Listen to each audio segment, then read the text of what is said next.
Hey everyone, welcome to another video.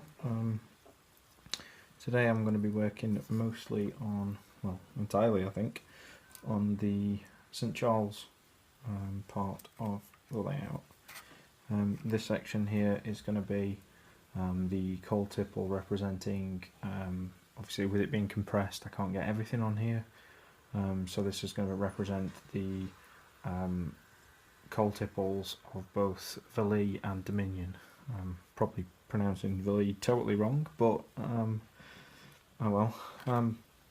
So what I'm doing at the moment is just working on getting some of this track work, these sort of coal tipple spurs fitted in here.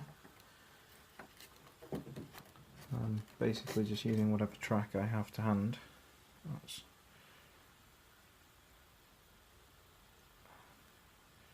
because at the moment I don't have the cash to get more, so this is fine. I've got sort of a stockpile of offcuts of track and such that I've kept from previous projects. There should be plenty here. Well, there's more than enough to finish off the layout. If you can hear stuff in the background, that is because I have a webcam live stream on at the moment of LaGrange, Kentucky, so I can watch some street running as and when trains show up. So I'm just making sure that this track work here is joined correctly. Got a bit of a mixer track here. This is a Peco, I mean it's all Peco, but this is a Peco Code 80 switch, which is nowhere near as realistic as the Code 55 rail, but once it's all ballasted and I get some scenery in there and some sort of like grass tufts and stuff like that, and once the rail's painted it shouldn't look too bad. This is Code 55, but this is Code 80. It's just a couple of offcuts that I've got. So there's an ever so slight jump, maybe 0.25 of a millimetre maybe, between Code 80 and Code 55 rail. So it'll probably make some, you'll probably see the cars shaking as it goes over there, but that'll do. There's a scrap track pin I've got there. So I've got, as you can probably see in this part of the video here, I've got quite a lot of spare track left over for use as and when I need it. I'm also throwing rail joiners all over the floor, it would seem. But what I have been doing, put together this layout and laid a fair bit of the track on this layout before I really learned a lot of the basics. I mean, you learn by doing, obviously, so I've come a bit further since I started this. So what I'm going to have to do, what I originally thought I had to was essentially, you can see here, is these two joints here should have metal rail joiners on there. I always shown in a lot of the Peco instruction manuals, it shows that you put this rail here. Let me bring the camera closer so you can see a little better. Bring it down here, that's probably better. Right, so this outside rail here should have a metal rail joiner on it, and this outside one here should have a metal rail joiner on it, but what Peco usually advertises that for this rail and this rail you should put insulating rail joiners on there. That basically what that stops from happening is this V here, obviously you've got the, let's call this one the inside rail and we'll call this one the outside rail. So outside rail, inside rail. So the inside rail obviously comes into this frog here, and that's going to be one polarity of electricity, and then this one, the outside rail, on this diverging route here is going to be the opposite polarity, so that will cause that to short out, because again the same, you're getting two different polarities going into the same rail, which is not going to work. So Peco advised putting the insulating rail joiners here and here, which is what I used to do. However, what that creates is from this point here to the tip of the frog, there is an electrical dead zone. That's just, there's no power there at all. So when you couple that with, so I just pan this across a little, if you couple that with the idea that this rail here is powered all the way through, this rail on this side is powered all the way through. These rails here, because they go into this frog as well, are not powered, so they're sort of dead, as it were, and they rely on the contacting of the switch blades here to these live rails to feed the power through. So basically this whole section here plus the switch blades, yeah, is reliant on the contact between this, and that just, it doesn't work.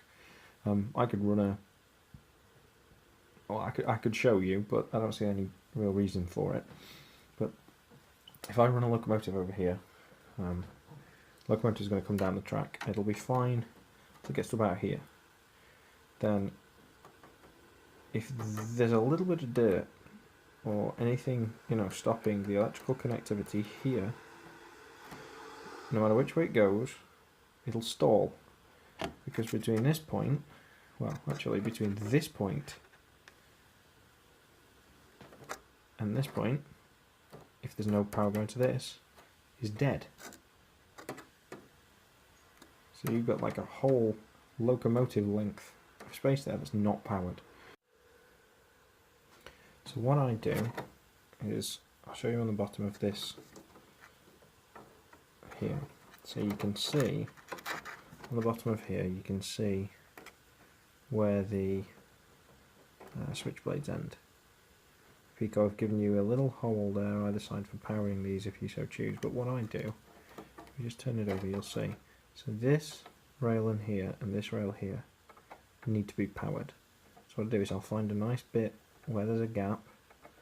So if you turn that over, it's a nice narrow gap there. So what I'll do is I'll remove this plastic infill as it goes along here.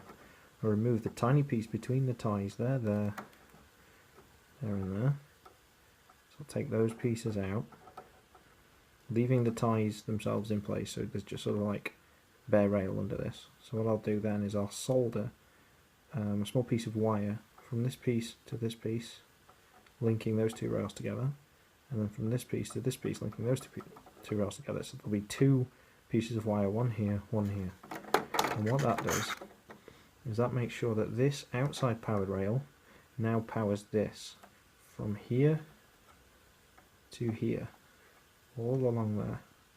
And then that rail will power the same along this piece. By the nature of the design of Peco's points, this rail, these switch blades, are connected to these at all times. So what you're doing is, instead of relying on this to power the whole rail, you are linking this to this, which will always be the right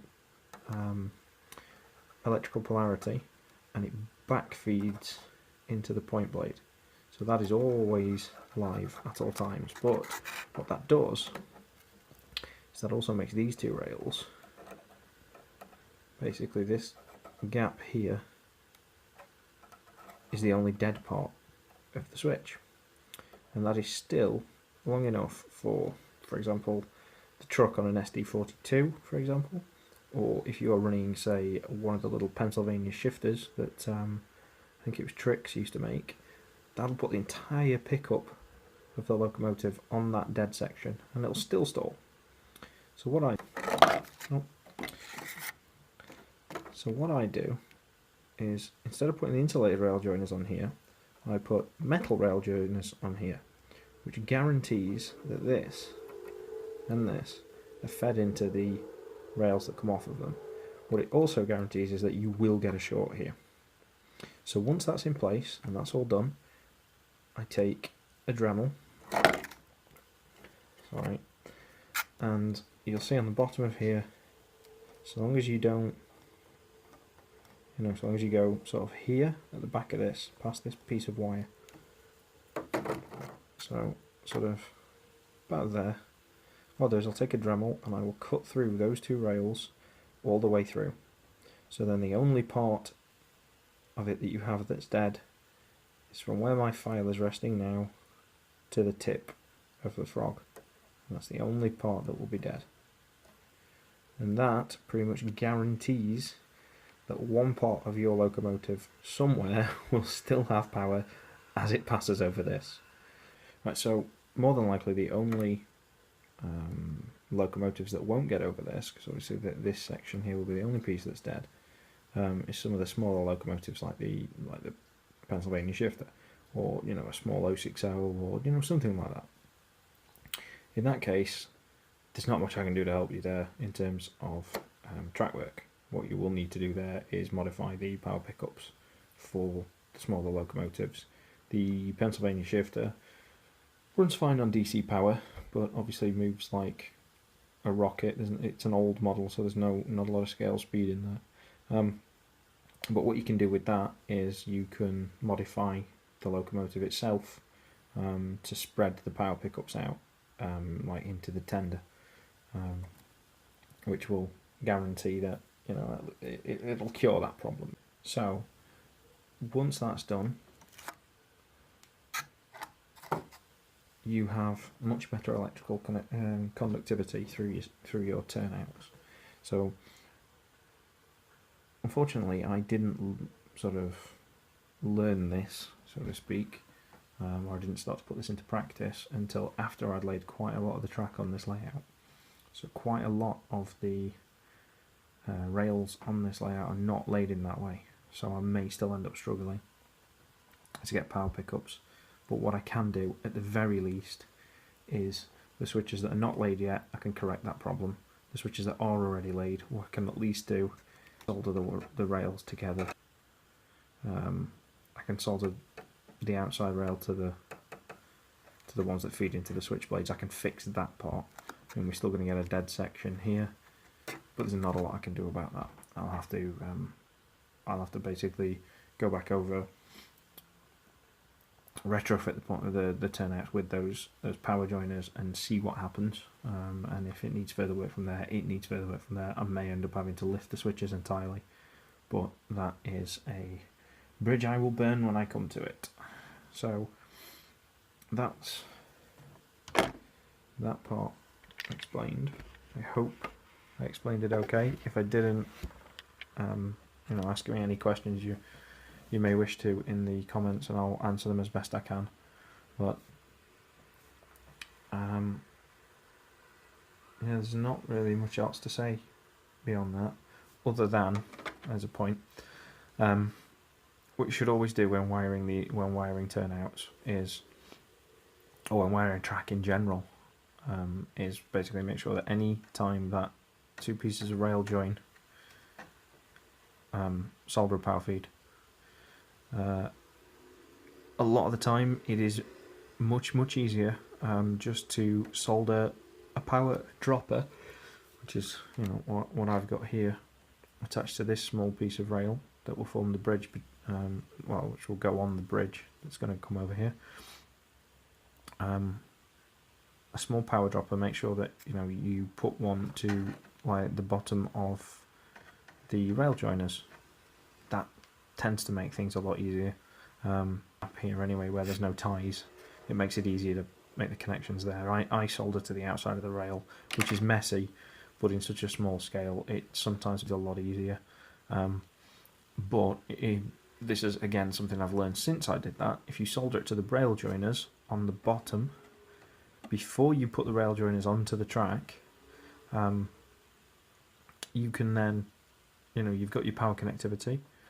You can then solder the rail joiner onto the rail with a tiny drop of solder to make sure that connectivity is permanent. It's bulletproof. But should you then wish in future to take the track up, all you then need to do is put a small amount of heat to the tiny bit of solder that you've got on the side of there, and then pull them apart, and that'll work. But that is pretty much all I've got to show for now, so I'll pause the video for now and I will come back later once I've done a little more work on here. But thank you for watching, and see you on the next one.